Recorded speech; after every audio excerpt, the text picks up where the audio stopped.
Good afternoon, everyone. It was just so strange to hear me mention as to hear me mention as Mr. Young. I'm usually here in Uncle Craige. And I have so many children from Holloway who have been part of the journey with UCY Bricks Kids. We have Diana and Abby over there who have been faithfully being a part of it from they started, 6 years ago? 6 years ago, right, and still going, hosting the youth radio program. We have Jaden here, who was becoming my photographer, but one of our youngest when we started. Jaden started about, 4?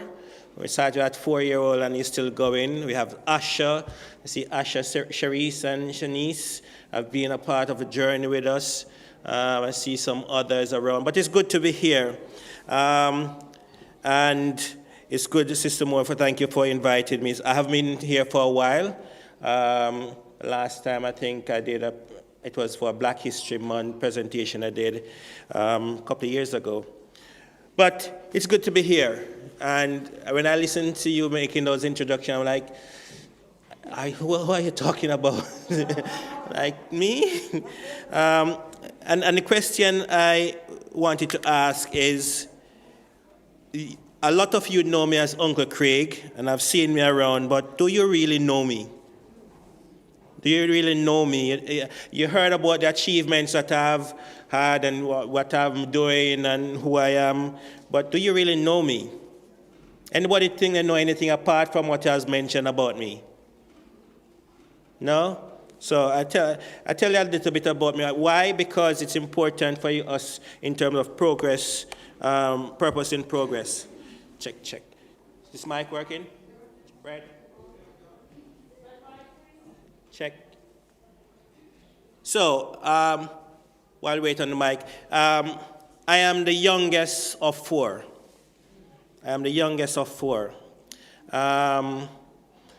My eldest sister passed away last year.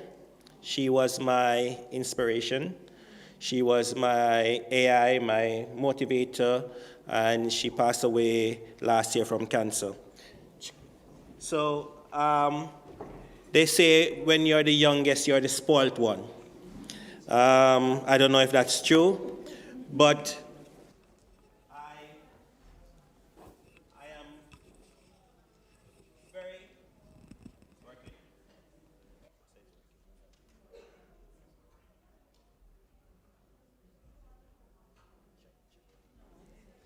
Check. Right. I love that sound. So yes, I'm the youngest, and I have been in the UK for the past 23 years, 24 years, or 25, I can't remember now. But I moved to the UK after spending about 7 or 8 years working in the banking sector. That's where I started. When I left school, I went helping in the national insurance in Jamaica, helping the destitute, make sure that they are looked after. Then I worked with NCB Bank for about 7 to 9 years. And then I decided to leave that, and I wanted to do my own business. So I was teaching people to drive.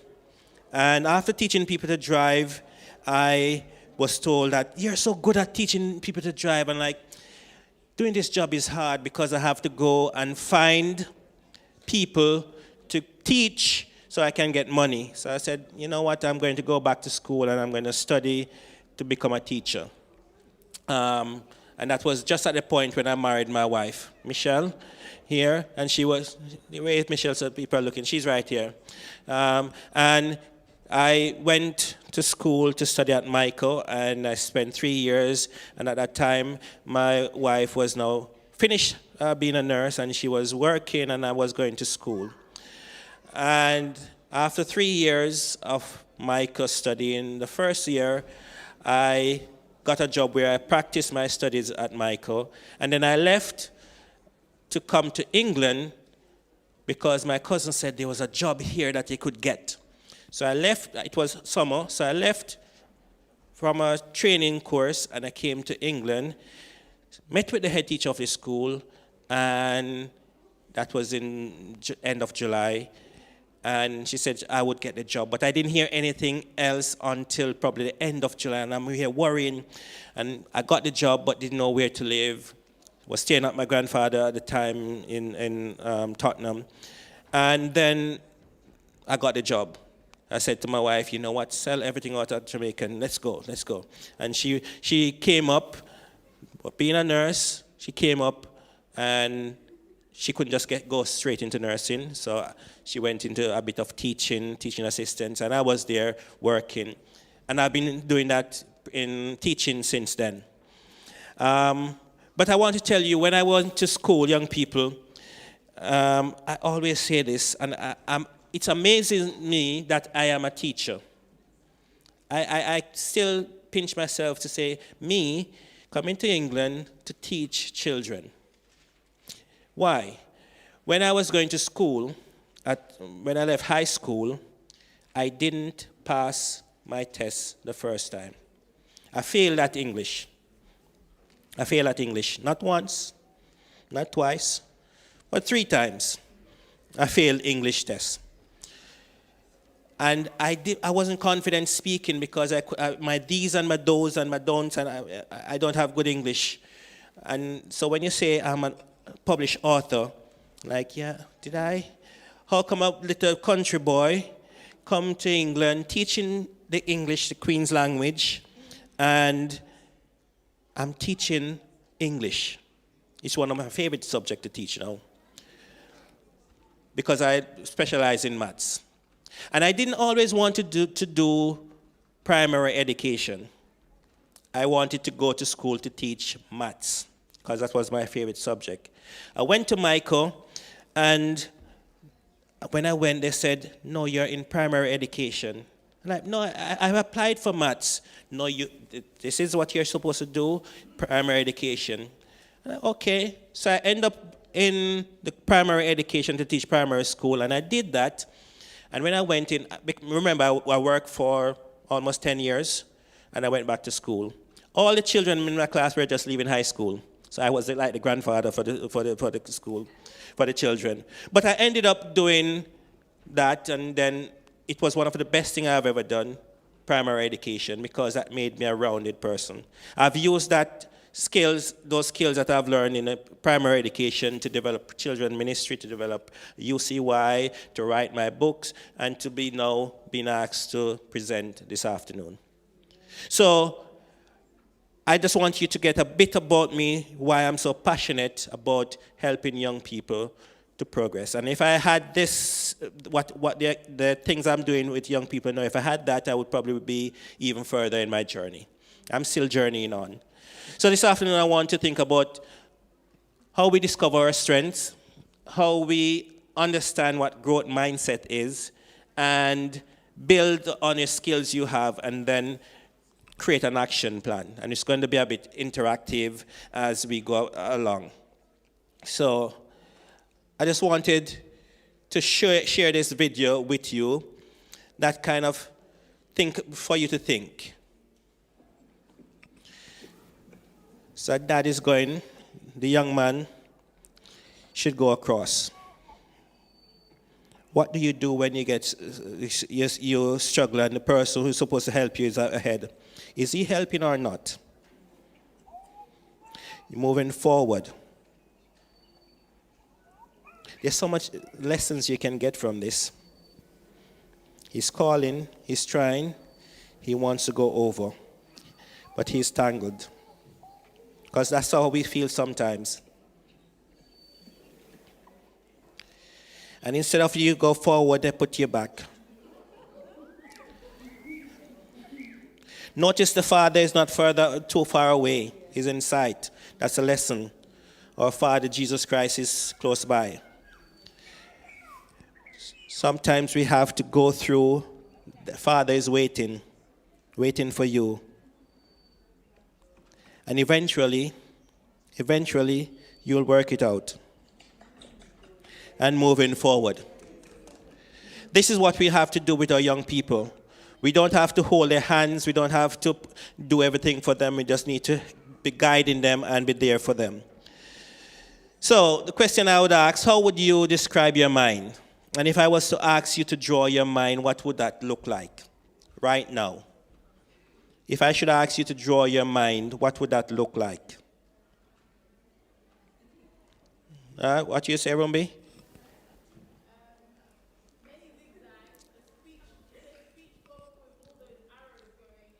Yep.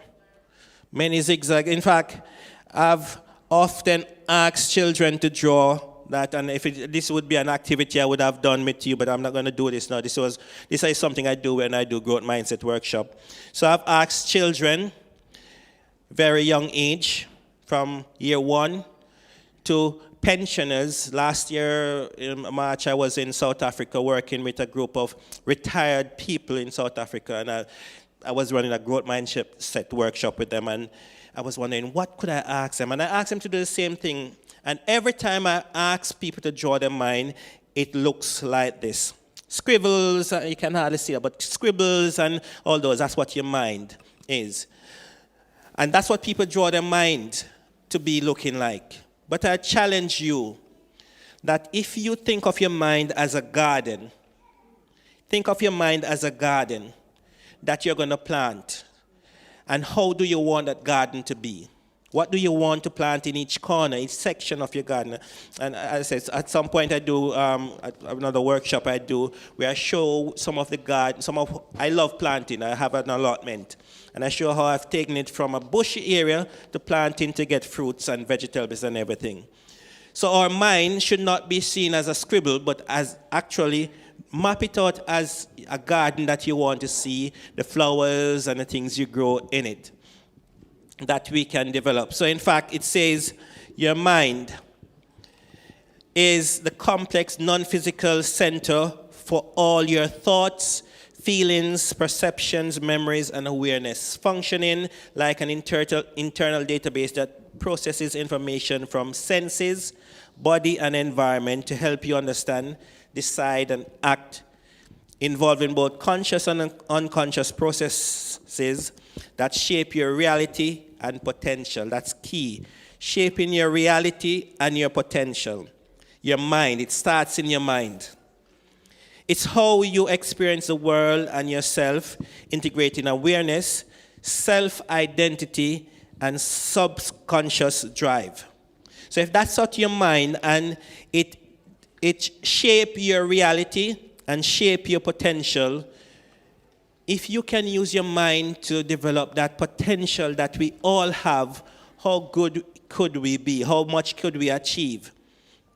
And the Bible reminds us in Romans 12, verse 2, it says, do not be shaped by this world, instead be changed by a new way of thinking.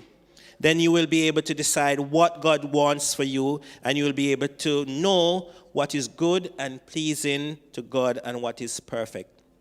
So, my mind can grow and change. That's the first thing, young people, you need to think. You might have a mindset now, but by the end of this session, I want you to think about how can you change your mindset to develop and to reach your full potential. God designed it to be renewed.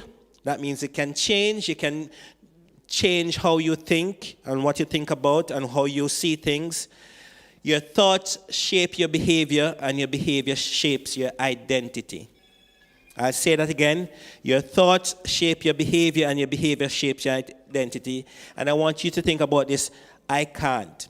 How many of us ever thought about, I can't do this? Somebody asks you to do something in church or to do something outside of church and say, I can't. I'm not good enough. I'm not tall enough. I'm not strong enough. I don't have the skills. And I want you to change from I can't to I need to. All right? Not there as yet. Now, what mistakes have we ever done? I use this phrase, a perfect mistake. Is mistake something good? You can learn from it. Every mistake, I listen, when I was growing up, my dad had a bicycle that was our Benz. And every Sunday, I would pull down that bicycle from every bolt, and I'll wash it, and I'll grease it, and I'll put everything together. And that's what I do all the time. Nothing in my house breaks, and I throw it away. I have to pull it apart. I have to see what makes it. I have an iPad that is broken, and I have to pull it apart. My laptop is broken, I have to pull it apart. My washing machine breaks, I pull it apart. Everything I pull apart, I want to explore and find out. I have some computers I usually pull them apart and just put them back together. Just for the sake of, I want to know how this works. Can I do this? Can I fix this? So every mistake we make, we can learn from them. So what was the last mistake you made, and what did you learn from it? Just turn to somebody and tell them the last mistake you made, and what did you learn from it? And how did it help you to grow? Just 1 minute.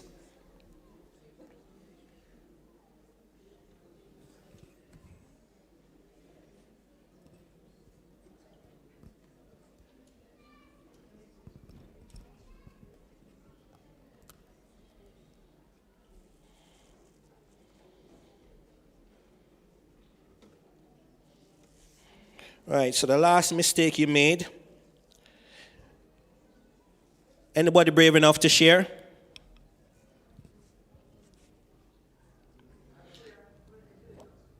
Somebody, what last mistake you made, and what did you learn from it, and how did it help you grow?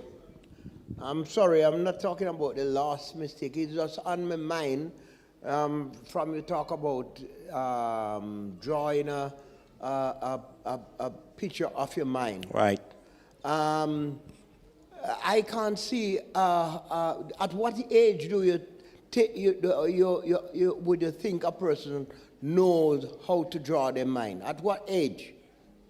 It doesn't matter what age you are. It is a matter of what you have in your thoughts. What do you see your progress, your future to be? That's right. So if you're going to think about the future, it more likely you're at a younger age, isn't it? And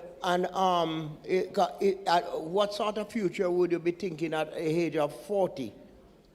Yeah, you must already have that plans already drawn in your head, as far as I'm concerned. Okay. If it already would be much appropriate for a younger person to, because I make my plans from a very young age. All right. So you made your plan from a very young age. Yeah. But can you change? Can things change? So I tell you what, my first book I wrote was during the pandemic. I never knew I was going to ever become an author. During the pandemic, we were all at home. I got a call from Jamaica, the biggest publishing house in Jamaica, Young Publishing, to say, we hear you're very good at maths. Somebody who recommend me. Can you help us write a maths book? So I wrote a maths book for grade 3 children in Jamaica, in the Caribbean. That was my first writing. But that put something in me. So that was 6 years ago. I'm 52 now, so that was, you can work out, do the maths. So that was when I first started writing, long after I was 40. Now I've been teaching for 25 years. So now I'm still teaching, but I'm not in the classroom as much. I'm looking at teaching people and doing this sort of things. Well, so there's always things you can go. I would say that what you're saying there is just a byproduct of your original plans. Yes, and that's where we're going. How do we progress? We make progress, but have a purpose for that progress. You wanted to share. Thank you very much. You wanted to share about your last mistake and what you learned from it. Well, I was just saying that I had forgotten to put salt in my rice and peas. So when it was finished, it was beautiful. And then I found out when I tasted, there was no no salt. So the whole thing was spoiled.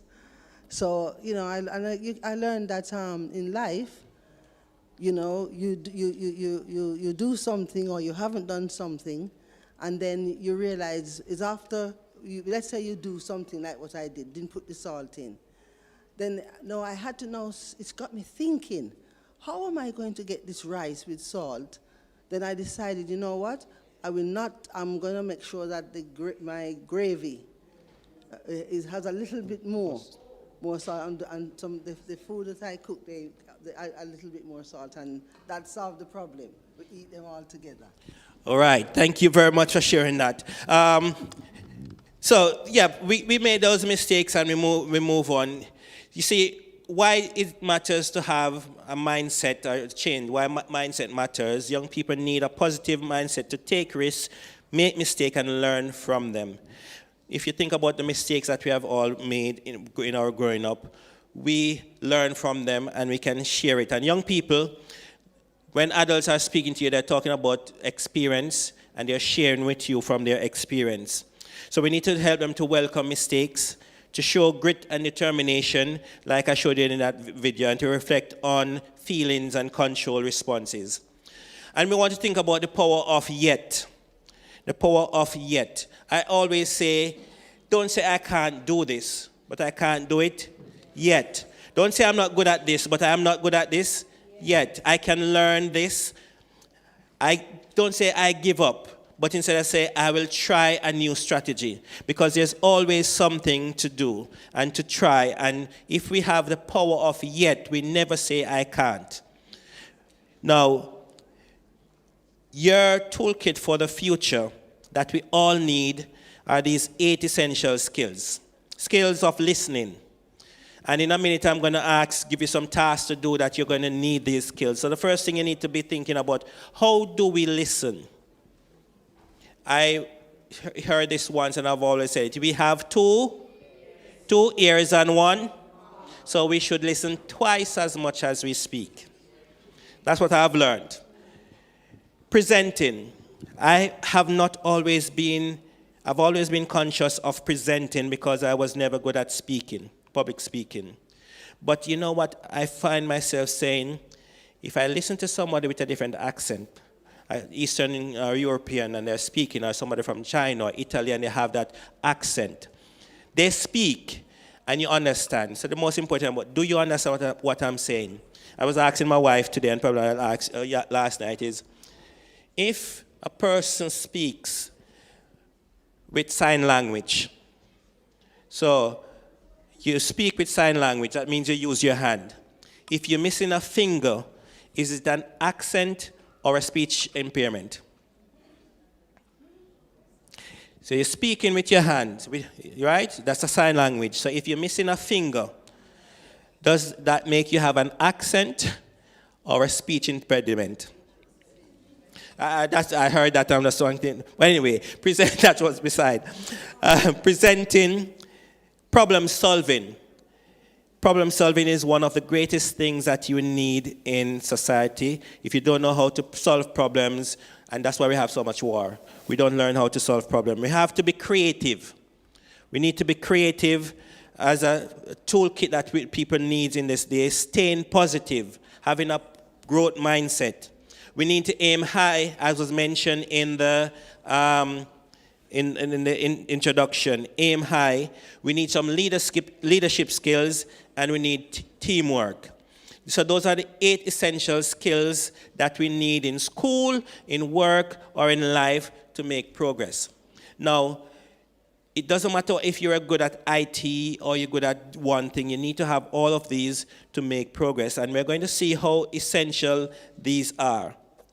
So in a minute, I'm going to ask you, young people, this is going to be a challenge for you. I have some numbers around the hall, 1 to 8. And I'm going to give you some time in groups. We're going to put you in groups.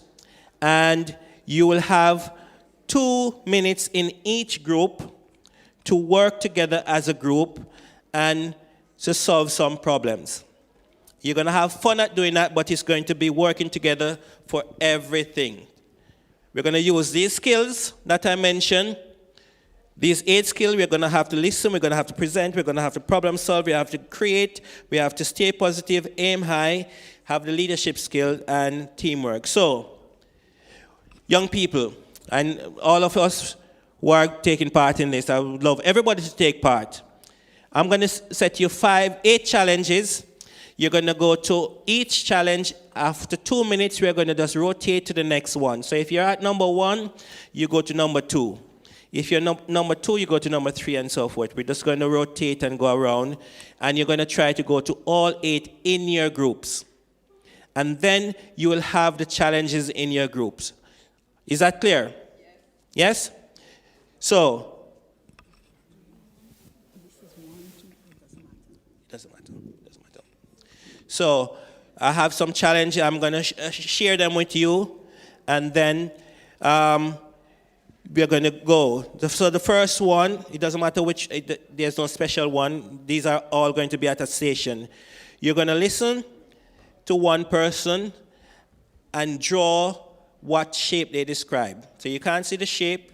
They're going to describe the shape. You're going to have to draw what they have described. The second group is going to spend 20 seconds. You will have a pen that you have to look at and get a pitch to sell that pen in 20 seconds. So look at the pen and sell that pen. Next group is going to crack some wriggles. You will have some wriggles on a sheet, and you'll need to crack those wriggles together. Then, next group, you have 3 random items, and you're going to create a new product using those 3 items. Then, next group, you have some negative statements that you're going to refrain and make it more positive, like the not yet ones that we talk about. Aim high, you're going to set one month micro goal. So a goal for 1 month for doing something as a group. Leadership, you're going to silently lead your group into a line of birthday order. And for the last one, you'll have some bits of papers that you're going to build the tallest tower in. All right, so we have 8 groups. We take about 15 minutes or so to do that. So if we can, 16? Number 8 will be, if you're number 8, if you go to start at group 8, you're going to be the ones that line up in birthday order without speaking. Okay? So, are we ready? So, if you were born in January and February, you're number 1. So all people born in January and February go to number 1. January and February to number 1. Everybody, we can work together so the adults can help everybody as much as possible we can. Number 2, if you're born in February and March and April. March and April. In 2. May in 3. June in 4. July and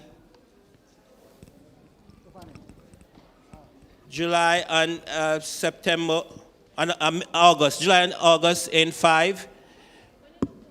September in 6. 7 is October, and November, and December is 8. I hope you got that.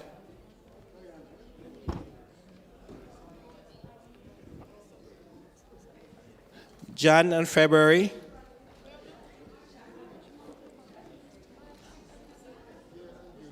March, April, June, July, August, September, October,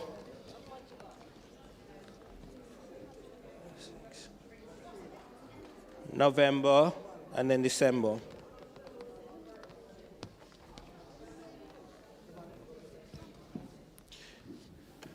So in your groups, you're working in your groups, and you have 2 minutes to do your task in your group. Number, you would have paper to make a goal. A minute, 1 month mini goal, micro goal. Yep.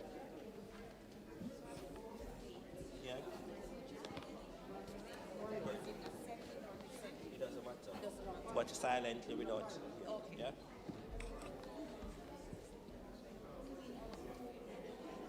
So whatever the paper you have, that group 1, it is to build the tallest tower using the paper. That's building the tallest tower using the paper. Not about 5 sheets. Who is in group 3, which is if you're in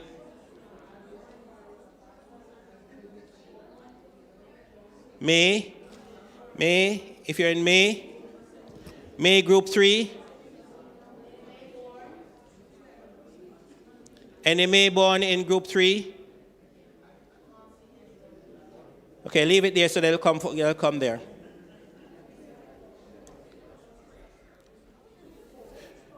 Just solve the puzzle. Anyone. So just solve one and move on to the next one. So there are lots of different puzzles. You can just choose which one you want to solve. September, what do you have there? 6. Do you have some things there? Is there any resource there? Yeah, I'm just trying to think what they have put there. Michelle, what did you put at 6?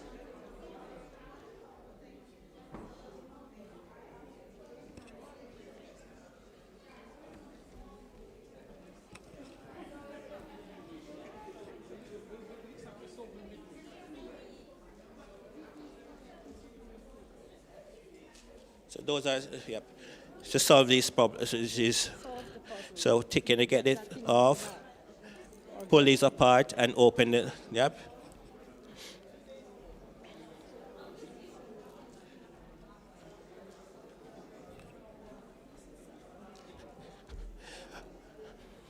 Okay, we are 30 seconds. What do you have here? What? Okay, so yep, you have 3 things.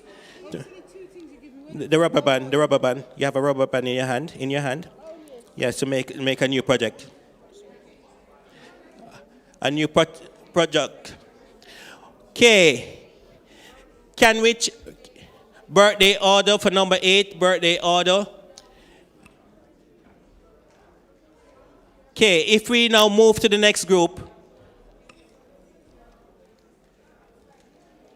Can we change to the next group now? Just move on. You can go to the next group beside you.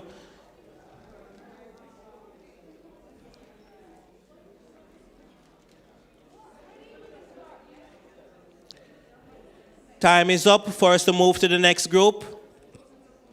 Just leave the papers there and go to the next group. Number 5. Just go to the next group now. Group leaders, go to the next group. So you're going over to number 2. Just leave it there. Number 7 is over there. Just leave the things where you are and go to the next group.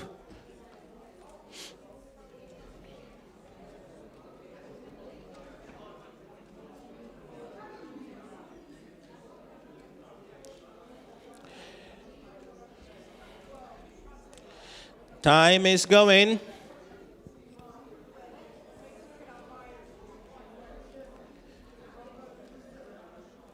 Seven is over there.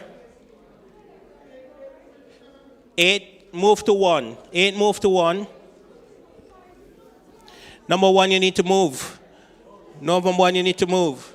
Number 2, you're going to write a 1 month micro challenge. 1 month micro challenge, micro goal. Set a goal for 1 month, whatever you decide on.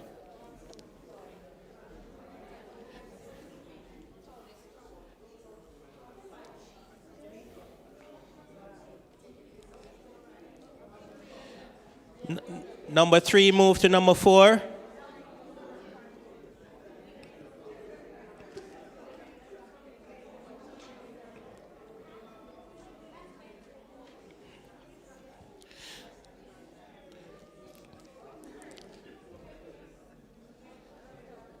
Thirty seconds to move to the next group.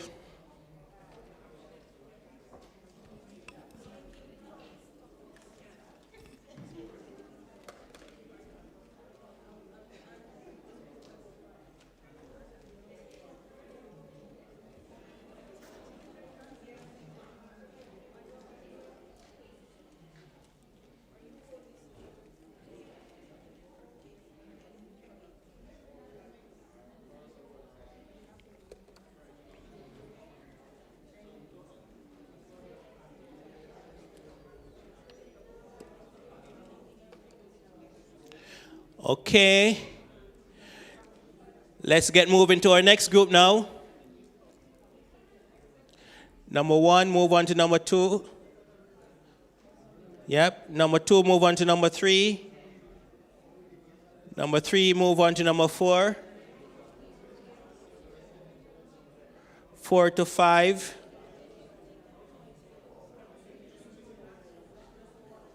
5 to 6.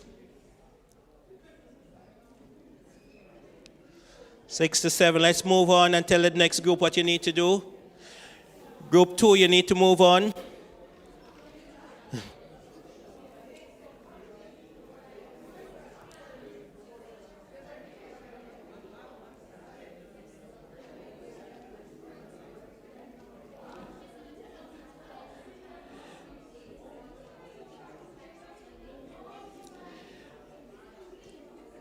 Okay, we are moving to our next group.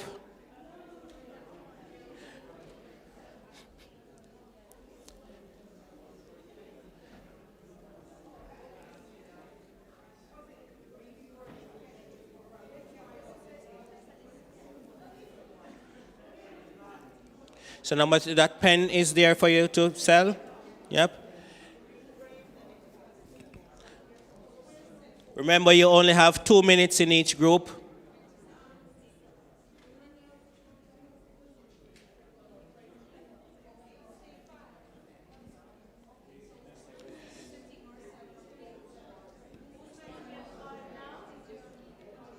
So who is supposed to go to number 5? Number 4, if you were number 4, you go. Number 4, move on to number 5.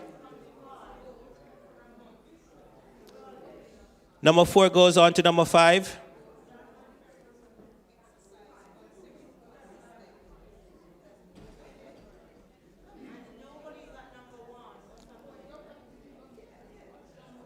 Number 1, if you were at number 8.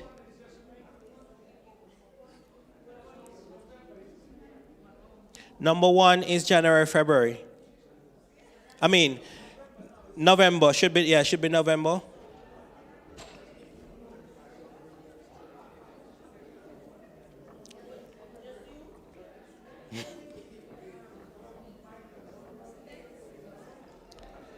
Okay, and 30 seconds to move to the next group.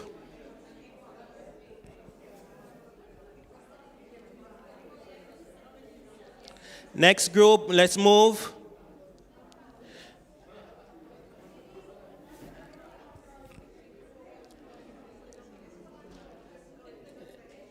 Next group, number 2, let's move on to number 3.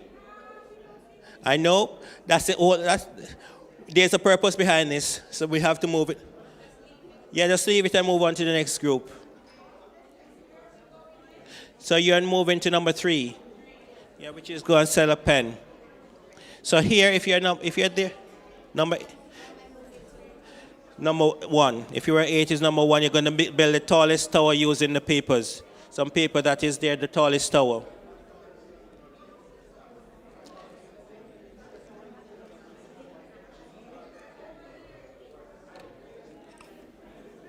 Okay, number 3, you need to move on. Number 3. Number 3 now, move on.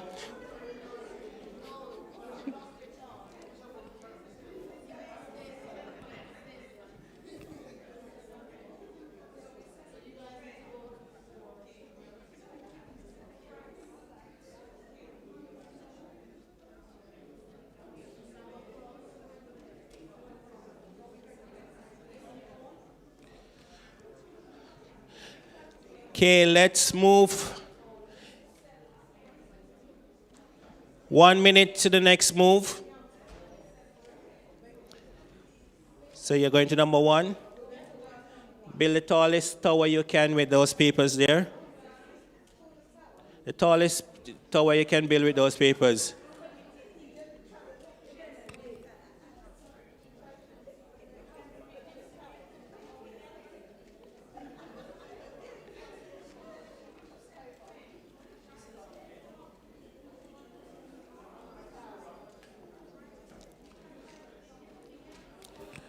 Okay, 1 minute to the next move.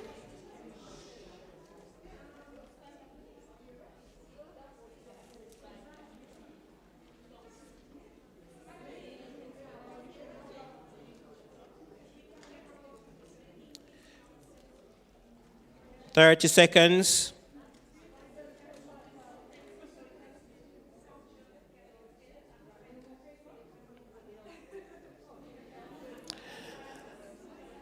And let's move around again. I think we have 2 more to go. So you're going to make a micro plan. Set a 1 month micro goal. 1 month micro goal. So we're moving to our next session. I think you should have just 1 more to go.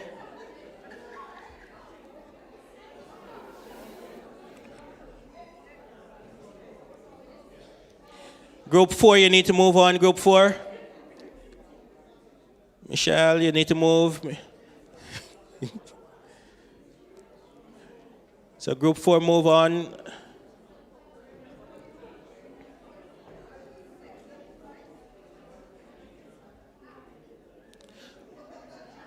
Okay, 1 minute to this task, to the next task. So Abby, any of those goals you want to, any of those riddles you want to solve? Birthday order, without speaking.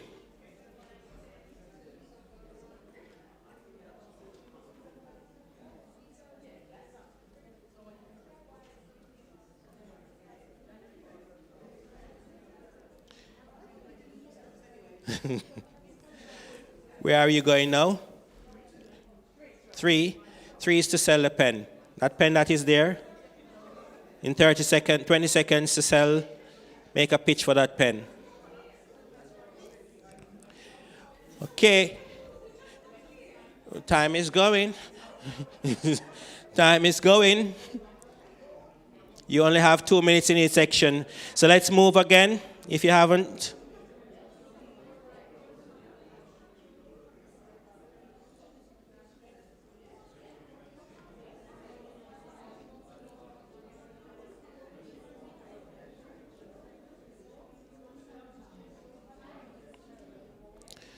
One minute.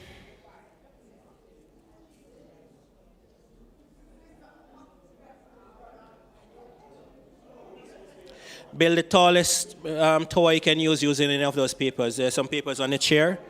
Tallest tower.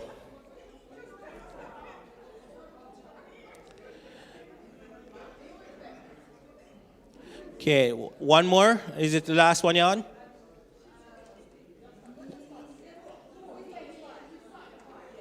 Yep. So this should be a last move.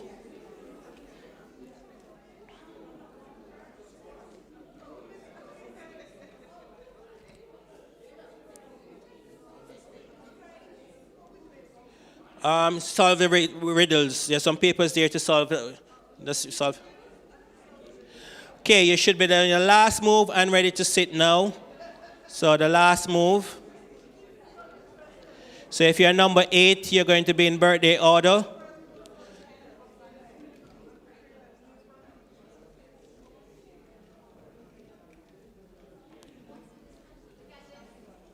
The gadgets, you have to solve, to undo those. See if you can, yeah, some gadgets you're supposed to solve. Open the padlock, take the ring off the spring, and detach those befundlers.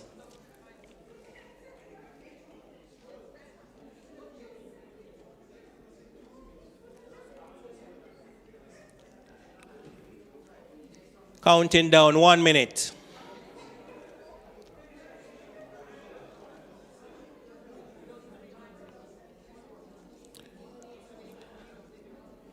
Thirty seconds.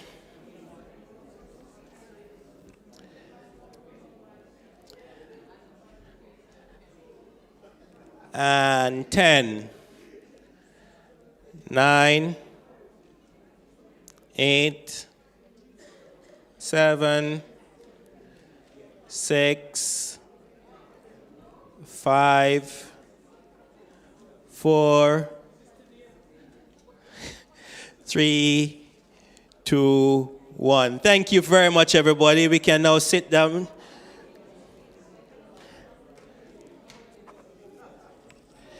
Okay. Thank you very much.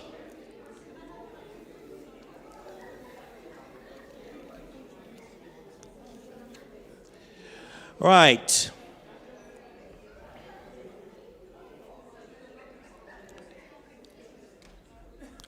So we are going to, the purpose of you having 2 minutes at each station and in your groups, because that's how life is. Sometimes we have struggles, we have stress, we have to move on, and it's about using those skills. So we're going to think about which of these skills we needed to use: listening, presenting, problem solving, creativity, staying positive, aiming high, leadership, or teamwork. And we just wanted to have some debrief. Your feedback from this activity now. What did you notice about your own skills as you went around? So let's hear your feedback. What did you notice about your own skills? Which challenges require a yet mindset? And which skills felt natural and which ones didn't feel so natural? So who wants to start off?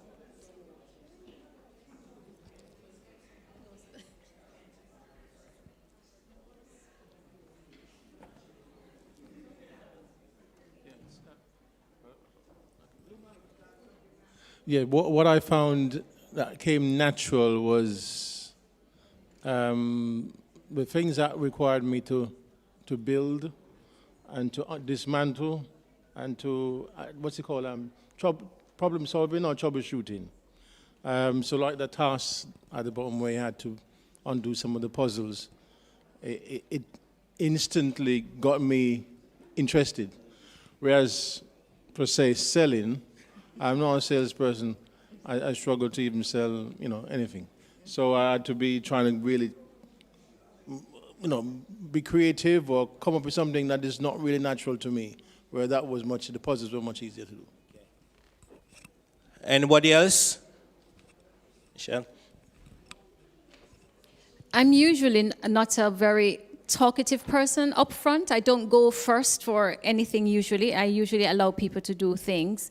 But I found that, especially with selling the pen, I think something naturally flowed out of me to sell that pen. And I think I was comfortable with the group I was in as well, that allowed me to express myself more easily. Anybody else? The blue mic, if you can turn the blue mics on.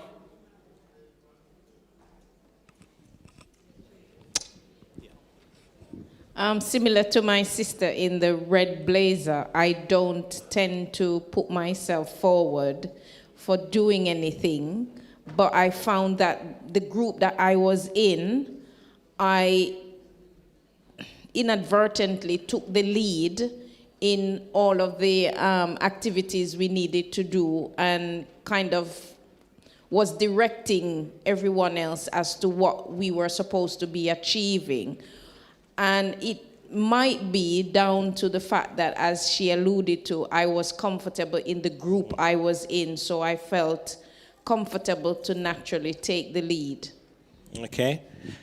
Is there anybody else who will want to share? So we found that we were using those skills, that we had leadership, teamwork, creativity, whatever came natural to you because you love the problem solving, you're happy, but once you go to somewhere else, it became a struggle. And this is why we need to think about what are some of the real life situations that we would have to use these skills. We might have a difficult customer if we have to deal with customers and deal with frustration, how do we deal with those customers? We might have projects that we don't get first time and there's some failures or setback. How do we deal with that? Arguments in a team and workplace behavior. All of those things you were using as you went around and seeing those struggles.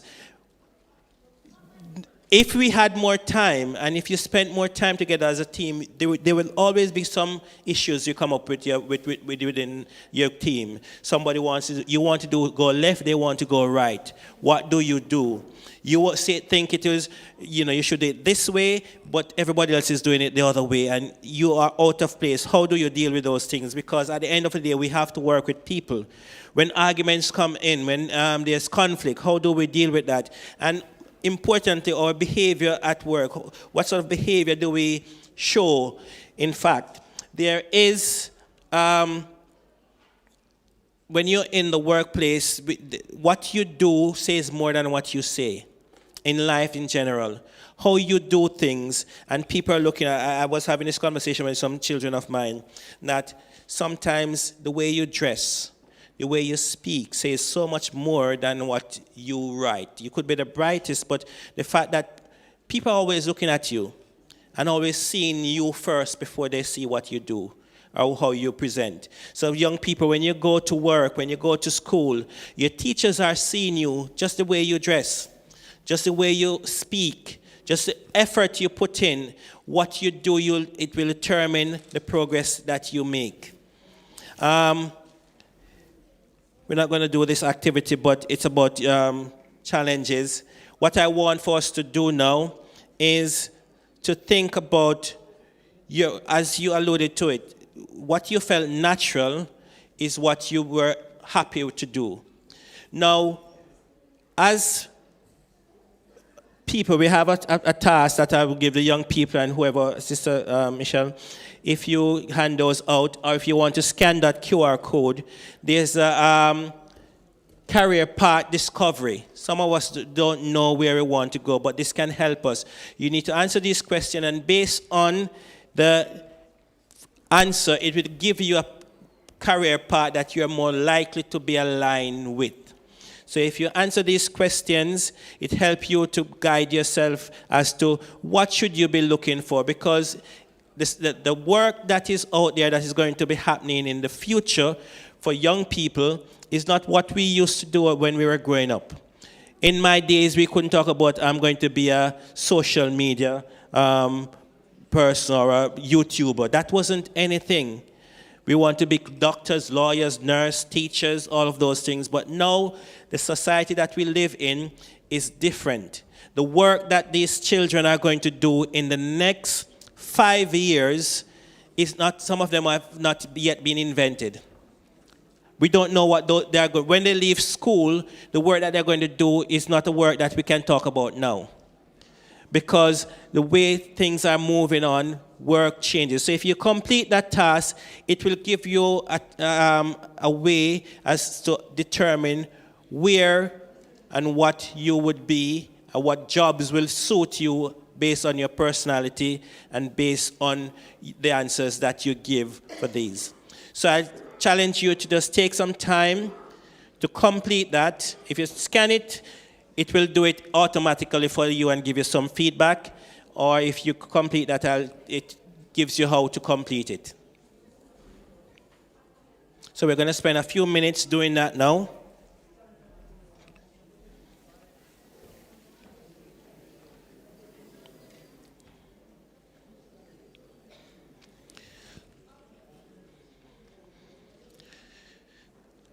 So if young people, if you have mobile devices, you can scan the QR code on it and you can complete it without you having to do all the calculations.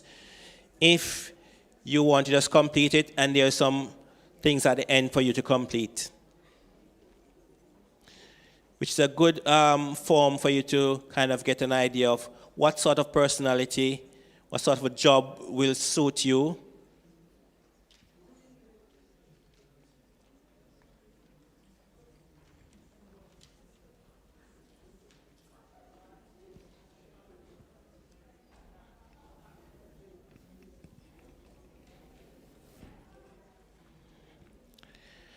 according to the latest statistics, put the QR code back. The QR code is also should be also on the paper. Yeah, on the front of the paper. So if you scan the QR code on the front of the paper, it will take you to the same QR code up there.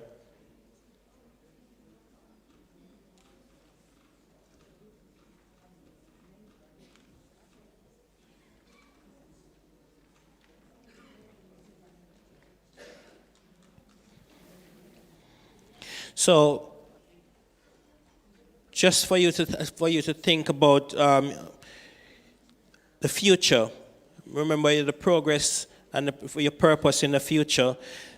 The top jobs in the UK and in London: renewable energy, jobs that focuses around renewable energy. That's wind and solar. There is a £50 billion investment by the 2030. So you can see that's the sort of area that people are going into. Tech and AI, they say, is 37% job growth since 2020. So if you're into tech or AI, that's an area that is growing rapidly. Health and science. There's 94 billion sector value for the health and science, and for advanced manufacturing, 191 billion annual output. So if you think about what jobs you want to do in the future, young people, if you think about what career I want to go into, and you say you want to go in becoming a YouTuber, what does that look like? Because you need tech and AI. A lot of YouTubers, that was in the past. Or you want to become, to do something in history, or become something in politics, and all of those things. You can see those are not the jobs that are growing fast. If you're into health, a nurse, social care, that is something, psychology, or any of those jobs that deal with health and life science, it's important. Renewable energy, everybody's talking about net zero, and you want to do solar and wind energy, green energy, that's there. And you can see in London, where the financial and the tech industries, 3,500 companies have formed recently, in the most recent times. Creative media, 58 billion contribution in the industry. Biotech, which is renewable energy linked to that.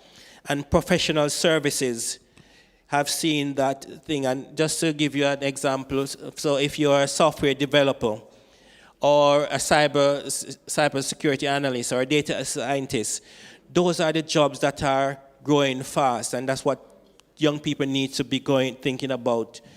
If you're a nurse or midwife or social worker, psychotherapist in the health sector, that's a good job. Teachers and lecturers are always going to be needed. Career advice and special needs, people working with children with special needs is always going to be a need for that. Accountants, solicitors, and project managers. And that's in the UK. In London, you can see the financial analysts, blockchain specialist, and financial tech consultant is a high-paying job out there. That's a lot of companies are growing from that. In the film production and graphic design and TV journalism is another growing area. Biotech, researchers, environmental scientists, green tech engineer, growing fast. And in London especially, hotel managers, event coordinators, and pastry chef. Always, those are the jobs that are growing fast. But you'll also know that there are some jobs that doesn't require that academic skills, but the hands-on. If you're a plumber, if you're an electrician, you still need to do the qualifications, but those are jobs that are always going to be needed. So you have to think, young people, do I go to school to do something that is not going to be relevant in the next 5 years or next 10 years, or do I do something that is going to be in demand? And that is where you have to map your progress. And when you do that challenge, you complete that form, it will give you an idea of where your aim should be in terms of your goals and where you want to move on to from education. So I'm just going to say, if you have completed that sheet, it will give you a guideline as to what you should see yourself, where you should be, and how you can move forward. I was speaking, I think it was last night, on our teens talk with our teens. One of the teens said, I don't even want to go to university. And there's a real debate out there now. Do children need to go to university? And what's the purpose? So so many children have graduated from university with degrees but can't get a job. Why? Because they don't have those soft skills, those skills that we mentioned, those 8 skills, problem solving, creativity, those soft skills that can transfer into any areas. So you might be trained as a teacher or a nurse or something, but you can't get a job. Can you have the skills that you can transfer to somewhere else? You need those soft skills that you can always use in anywhere. There are lots of people who are coming into teaching that had degrees in criminology, psychologists, and so forth, and they're coming into teaching because they can use those skills to transfer into a different area.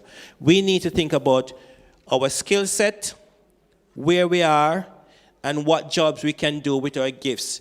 And sometimes the things that you enjoy doing, you'll be surprised to know how good you can be at it. So I always use these 2 examples. My friend who does my website, she is a medical doctor. She's a consultant, medical doctor. And she builds websites and apps and all of those things. Now, when she goes into work and she sees the problems in her workplace that, repeating things and it's not fit for purpose in this technological age. She builds things for the company, for the NHS, that is useful. Now she becomes very useful for her workplace. Myself, at school, I am the only person in my school who knows anything about computers. All the head teacher, anybody else, they are afraid of it. So when I walk into school on a Monday, I want to work Mondays to Wednesday. When I saw so many emails this week. When I walk into school, Craig, can you fix this for me? Craig, this is not working. And sometimes it's just a matter of plugging in or switching on something or some wires. But they see me as the guru for computers. I don't have any special magic. Sometimes I just have to research it and fix the problem or just try and fix. But because I can use my skills, I love with technology, I can use my skills to do that, I become very useful to my environment, to my organization. So you having a skill or a gift of doing something, you use it in your environment, use it in your workplace. Young people, one thing I regret I never did when I was going to school, I never learned how to sing or play a musical instrument. I never did. Not because I didn't want to, but there was no opportunity for me, and my parents didn't know how to, guide me along that way. But if I could sing, I think I would become a better teacher, because I was singing most of the time when I'm teaching. Or I could play music to make the class lively, but I can't. So I am stuck listening to music. What I now do is use AI to make music. So if any of you were at the conference last weekend or at the Let Them Flourish conference at Newbold, I created a song with AI, and it was the best thing for the whole weekend.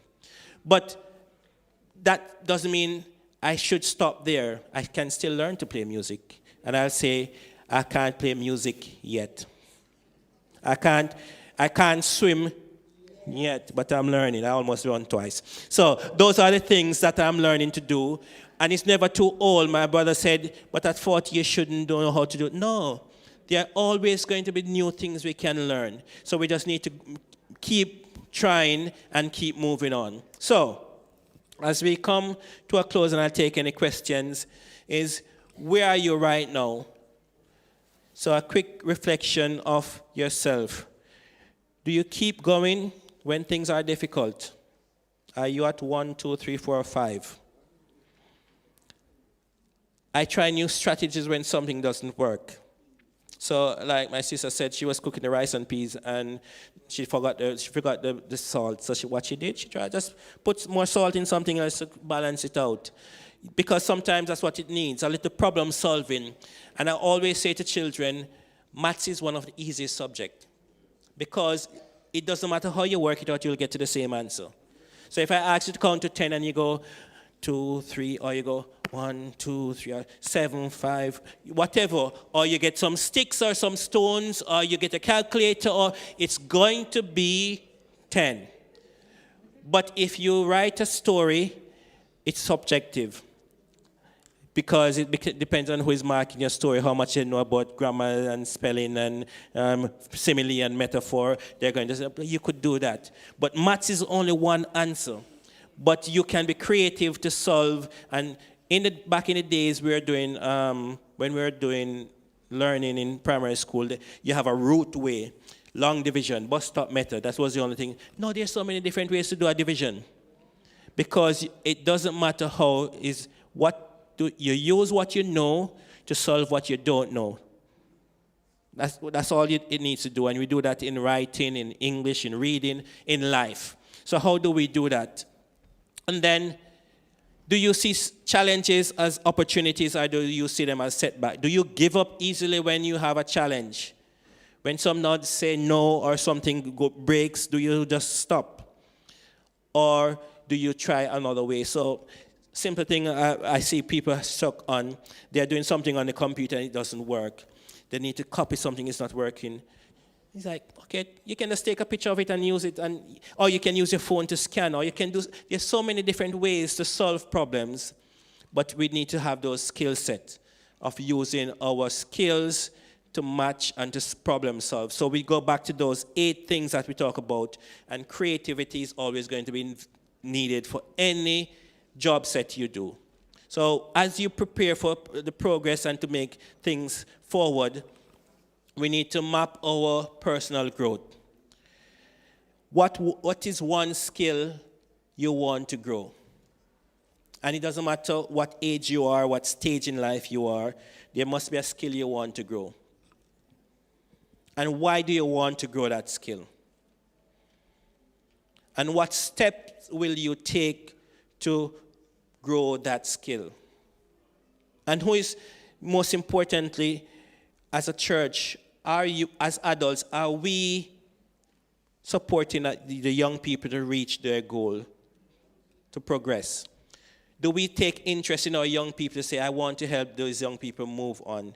I'm going to use my skills. I'm going to use the job I'm doing. I can see that child is good at it.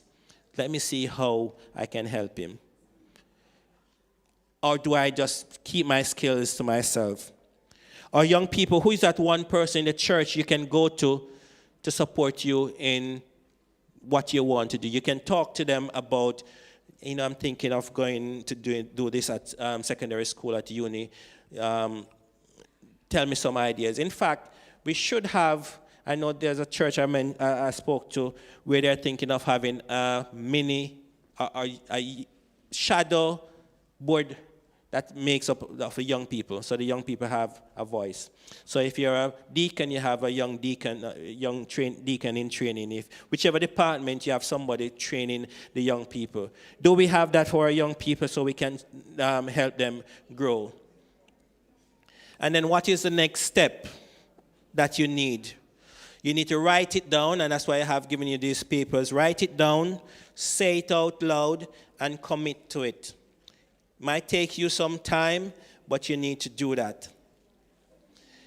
And it doesn't matter where you are, you can achieve. This young man, I don't know if any of you know this young man. Any of you know him? He has no legs. He was born with no legs, no arms, and I'm jealous of him because he can swim. And I can't with legs and arms. So, just want to listen to him for a second. See if he will play. I think what's the video there, but he's not playing. But he has no legs, no arms. He's a motivational speaker. He's married with, I think, 2 children now. He goes around. He speaks to many nations and kings and queens. And he's an amazing young man. He didn't give up. And I look at him and I'm thinking, he's playing golf, he's sailing boat, he's swimming, he's diving, he does everything there is. There's nothing he can't do with no legs and no arms. And you and I, with legs and arms and eyes and everything, and we say we can't. We give up. His name is Nick Vujicic. If you search him up, just search for Nick Vujicic or no legs, no arms. He is an amazing speaker. And if he can do it, when I look at him and he's doing so much, and we have our limbs and so forth, and we are struggling to do some things and saying we can't. So I just want to leave with you, as I close, a few texts. Identity and God-given potential. Psalms 139:14 and Jeremiah 1:5 says, I'm created with purpose and potential. Potential to grow when identity is secure. Philippians 1:6 talks about, I'm not there yet, but I'm growing. Making mistakes are part of learning. Not yet builds resilience and patience. Joshua 1:9 and 2 Corinthians 12:9 says, challenges help me grow stronger. Weakness is not failure. It's an opportunity for God's strength in me. And then Proverbs 18:21 and Ephesians 4:29 says, my words shape my world. Words can build or break. God spoke creation into existence, or words carry power too. Purpose, calling, and legacy, Proverbs 3:5-6, and Ephesians 2:10. God has a plan for my life and for your life, and I can grow into it.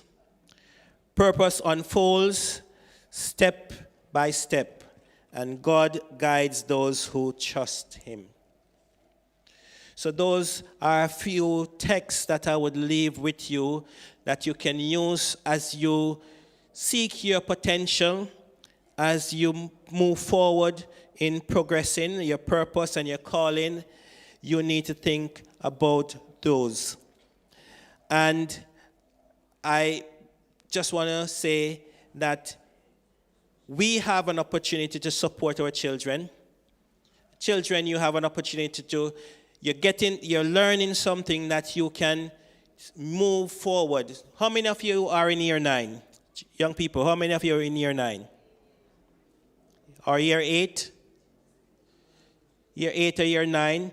It's a time when you're going to be choosing your subject for your future. But don't just choose because you love the subject. It might be subjects that you don't want to do, but if you think about where you want to go, if you have a plan for your future, what you're going to do in the next 5, 10, 15 years, make sure you're choosing with that in mind. Don't just do subjects that you're going to pass, but then it's not going to be useful for what you want to do in the future. I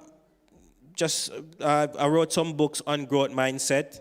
So I have a series of books that I have written on the journey of growth and empowerment, which you can get from the Stanborough Press. They're published by Stanborough Press for you teens and juniors that you can help to read, and it builds up. For young people, it's how you grow your mind. For the teens, those are about questions of empowerment, or those what if questions that teens have, and facing your giant is for the young people at all. And I'll leave this with you. Keep growing, keep trying, keep moving forward.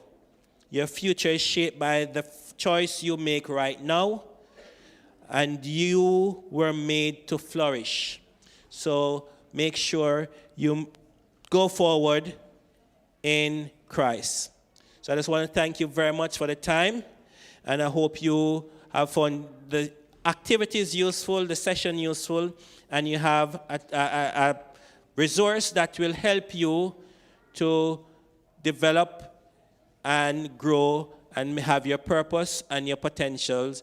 So do those challenges, share it with the other young peoples, and hopefully we'll learn more about your success after you have completed these. So I just want to thank you and say thank you very much for having me.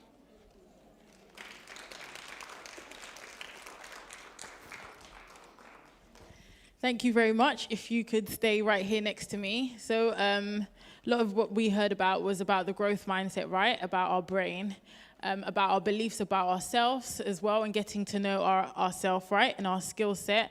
And the other thing that I kind of took is the importance of diversifying yourself, actually, from a young age, growing up. Well, some of us are not so young anymore, but still not staying in one industry per se, but having skills in multiple industries. And that's what I took from it. So I'm going to go that way looking forward. But I'm wondering, does anyone in the congregation have any questions or any comments about anything that they took from it, or any, even the young people? I don't know, you must have. If the teens, knock, just 1 second, teens, if you have, no one looks, if you have any dreams for your life, or if there's somewhere in your career that you're trying to go to and you're not exactly sure how, there are people in the congregation that might be able to help you get there. So we have one comment. Yeah, I wasn't so much interested in AI until yesterday or 2 days ago. I was at work, and normally I type my own emails and send them off. And then a colleague said to me, I said, I want to phrase something, but I was struggling as to how to put it. And so he said, put it in Copilot. I was like, what? What is that? I didn't know what it was. So he set it up and as a bookmark, and so I put it in Copilot. And I was like, you are joking. I didn't know these things happen. It was so brilliant. And it got me so interested in AI now that at the introduction, they said you should do AI. I would like to learn more as to how I can develop, the skills or whatever it is in using AI. Are there any pathways you can advise as to where you could do studies or little short courses or something like that, just to develop your, because that's where the world is going, I suppose. Yep. So it's good to. So yes, one of the workshops I do is on AI, and just last week I was at the conference at Newbold, and I had lots of people who were AI now, and it was about how do we use AI to support children with special needs in our church setting. With the quarterlies, the Pathfinder, how do we use that to support them if a child have neurodiverse needs? And I showed them, Copilot is outdated, I can tell you, and Gemini. The latest one is called Notebook LM. What that does, you can take a video from YouTube, put it in Notebook LM, and it gives a podcast on it. It gives a video, it gives an infographic, it gives everything on that, and you can then, even the podcast, you can interact with two people having a podcast about that. So there are workshops I do on that, but the key thing is, whatever you ask AI can give you any information, but there are some key things you need to bear in mind. It hallucinates a lot, which means it gives you answers, but if you don't know what you're looking for, and you take that as gospel, it's going to lead you the wrong path. When my sister passed away last year, my other sister was there with her and sent me a blurred picture of the last X-ray of her chest. I put that picture in AI and said, give me, using this, and I give it the proper prompt. So one of the things about how you prompt it. And I asked it to tell me what was this survey said, or this X-ray says. And it gave me a breakdown with medical jargons and all of those. I could have asked it to break it down, but I took it to my doctor friend who I told you about. And when she looked at it, she said, this is what happened and this is what it's saying. And so it was. Gives you a breakdown. That's a blurred picture. So I use AI for almost everything. In fact, I can tell you my presentation was done by AI. I mean, the information, I give it all what I'm doing, I have to give it the prompt, and it created that presentation in that way. I did some changes to it because anything you do in AI, the last thing has to be down to you as a person. You have to decide, and if you notice, in one of my presentation, which I didn't change, but I'll show you. Where was it? It was one. There was some mistake in it. I don't know if anybody picked that up. There was something in it that was there was a mistake, a spelling mistake. Can't remember where it was now, but there was a spelling mistake in it, and that was because AI will make mistake, always makes mistakes, so you have to check it. But it was a spelling mistake, and I didn't bother to change that spelling mistake in it. Can't remember where that was now. Yes. So, in answer to your question, start with Copilot. Put in your prompt. There are ways to prompt. You have to tell it what you want it to do, what role it should be, what you want it to give you. So you give it a role, give it a context, give it information and an example of what you want it to be. So the prompting is going to be key. So practice using it, but always make sure you check. Never put personal information in it, personal data. Be general with your information. Okay? David? Yeah. For those of you that don't know, Craig and I think we share the same birthday. Yes. And because Abigail's with him and Abigail, they do activities together. I know Craig, I would say very well, but we know you. But one thing that made me think about what you're saying, at my workplace at the moment, for those of you that don't know, my job is a UI UX designer. In other words, I design web pages, I do back-end coding, and I also talk to customers to get their opinion on certain things as well. One of the things that you mentioned, Craig, and I think this is important for not only for us parents, but also for our children as well, is learning how to use AI. One of the things which I've had to learn to do in the past 2-3 months, just backtrack a bit, I use a program called Figma. Figma allows me to do designs and also to create prototypes for customers to actually look at and use. Figma released this thing called a Figma MCP. I'm not going to go into the details of it. But what it does, it gives AI context as to what your design is, so it can create pages and it can create components for different frameworks like Angular or React. But like I said, I'm not going to go into any details. But one of the things which I've had to go and do is to learn how to write agents and prompts and skills and plans, which allow me to just put in one word into AI and it will create an entire component from a design that I've done.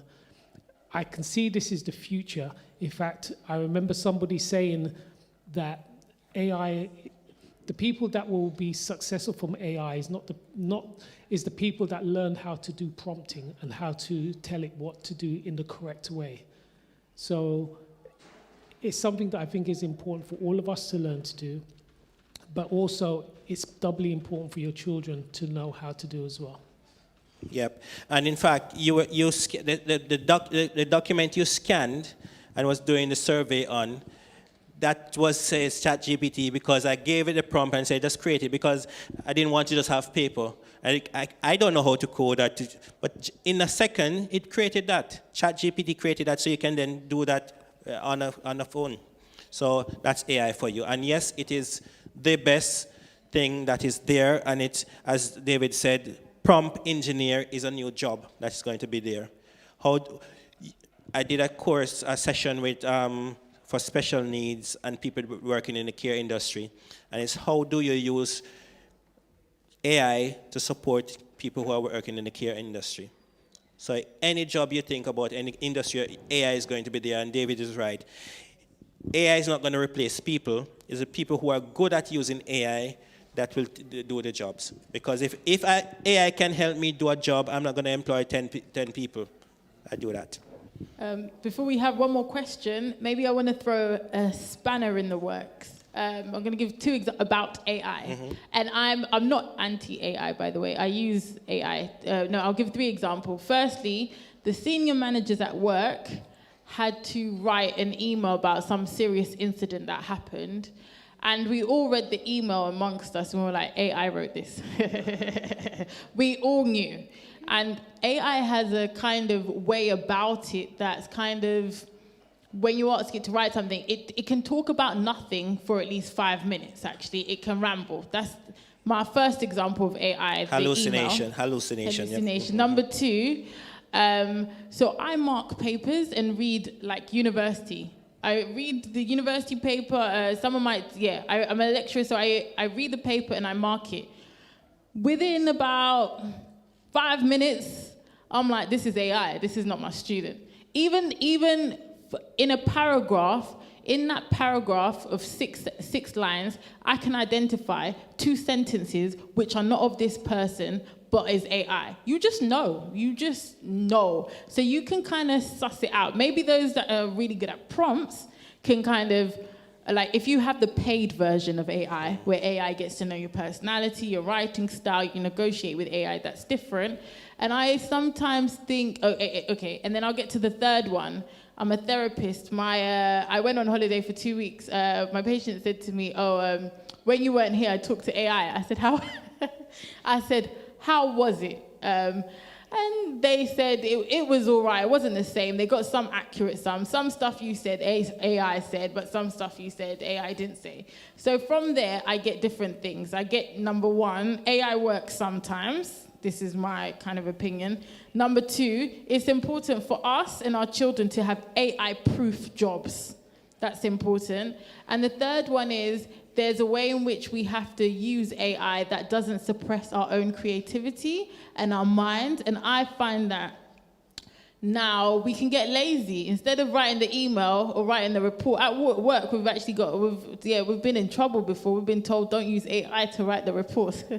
Not saying I have, but there's a way in which AI can suppress our creativity or just allow us to be lazy in that way. So those are, I don't know if that puts what your thoughts are. No, the reason why we have these struggles is, as David said, prompting is key. And the problem we have is that we are having children using the technology without any guidance or training. And people are doing it in the work world too.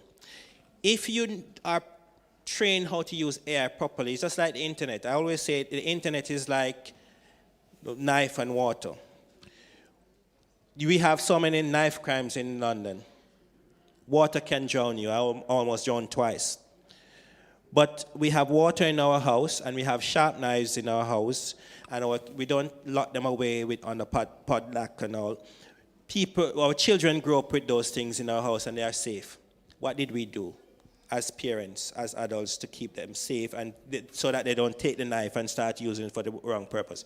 It's about how we train and how we develop that. When people don't know how to use AI, they'll just put something in and give them and say, and that is where we have the issues. And when you have people in the work world who are not keen on using it, don't know how to use it, not trained on how to do it, then we have these problems. And that is why we need to make sure we are upskilling. So I've been around to many churches, and I have been going around churches, teaching churches how to use AI for ministry, for personal use, and for families, and giving the safe guidelines for that. I do that in school as well. So you're right, those things will happen. You can tell an AI when, I even see it in the classroom. You look on the board, I'm like, yeah, that was AI because it's American spelling, all of those things. But if you know how to prompt it, you can get it right. All right? Thank you. Do we have one last question or comment from anyone?